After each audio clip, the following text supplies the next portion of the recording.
হচ্ছে তাদের পুলিশ ছবি দিয়ে সোশ্যাল মিডিয়ায় ছবি দিয়ে সাধারণ মানুষের কাছে তাদেরকে ধরে দেওয়ার আবেদন করছে। পুলিশ আবেদন করছে সাধারণ মানুষের কাছে, কি বলবেন? দেখুন, পুলিশের অপদার্থতা আরেকবার সামনে চলে এলো। পুলিশের তরফ থেকে এর আগে টুইট করা হয়েছে, সোশ্যাল মিডিয়ায় সামাজিক মাধ্যমে দেওয়া হয়েছিল যে এটা একটি রাজনৈতিক দলের কাজ। তাহলে আপনারা চিনতেই পারছেন না যখন যে কে এরা, কোন অধিকারে আপনারা বলেন যে অমুক রাজনৈতিক দল করেছে? যারা এসেছিল তাদেরকে আপনারা চেনেনই না, অথচ বলছেন তারা রাজনৈতিক দলের কর্মী, তারা এসে এই কাজ করেছে। এটা মেনে নেওয়া যায় না। পুলিশ যে পুরোপুরি ব্যর্থ এটা সম্পূর্ণভাবে প্রমাণ হয়ে গেছে।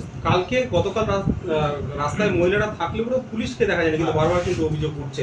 আগে থেকে সবাইকে জানানোর পরও পুলিশের যে গোয়েন্দা বিভাগ সেটা কোথাও কি ফেল হয়েছে? দেখুন, পুলিশের গোয়েন্দা বিভাগ তো পুরোপুরি ফেল। গতকাল রাত্রি 1:30টার সময় এই যে প্রায় 2 থেকে 3,000 যে সমাজ বিরোধী যারা ভাঙচুর করতে ঢুকলো আরজি করে, এই খবর যদি পুলিশের কাছে না আসে তাহলে তো আমাদের পুলিশের যে ইন্টেলিজেন্স আছে, পুলিশের যে তথ্য সংগ্রহের যে পরিকাঠামো আছে তার উপর তো প্রশ্ন উঠে যায়।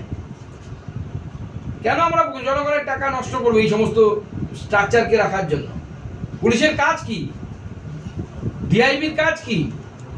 যে রাজ্যের যে ইন্টেলিজেন্স ব্যুরো আছে তাদের কাজ কি? তারা যদি এইটুকু খবর জানতে না পারে, অথবা রাজ্য সরকার পুলিশ জানতো, তারা ইচ্ছে করে হাতে হাত ধরে বসেছিল, কিছু করে। দুটোর মধ্যে কোনো একটা হতে পারে।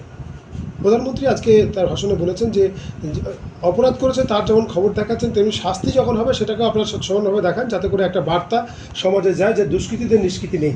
এই বিষয়ে আপনার মন্তব্য? একদম মাননীয় প্রধানমন্ত্রী যে মন্তব্য করেছেন সেই মন্তব্য অত্যন্ত সময় উপযোগী।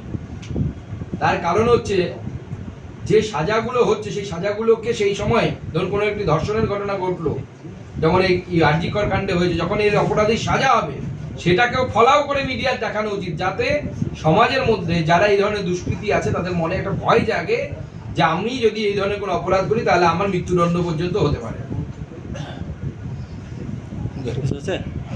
অত্যাচার হলে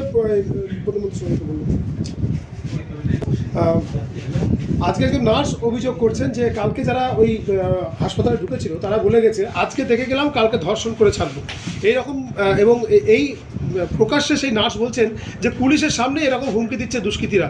নার্সরা ভয় পাচ্ছেন এখন আরজি করে ঢুকতে, কি বলবেন? দেখুন, গোটা রাজ্যে অব্যবস্থা চলছে এবং সেই জন্যই আমরা সিদ্ধান্ত নিয়েছি এতগুলো আন্দোলন করার জন্য, এই সরকারকে উৎখাত করার জন্য। কারণ এই সরকার থাকলে পরে আপনার বাড়ির মেয়ে, আমার বাড়ির মেয়েকেও হয়তো আগামীকাল আমার আপনার সামনে, পুলিশের সামনে শুনতে হবে যে তাদেরকে ধর্ষণ করা হবে।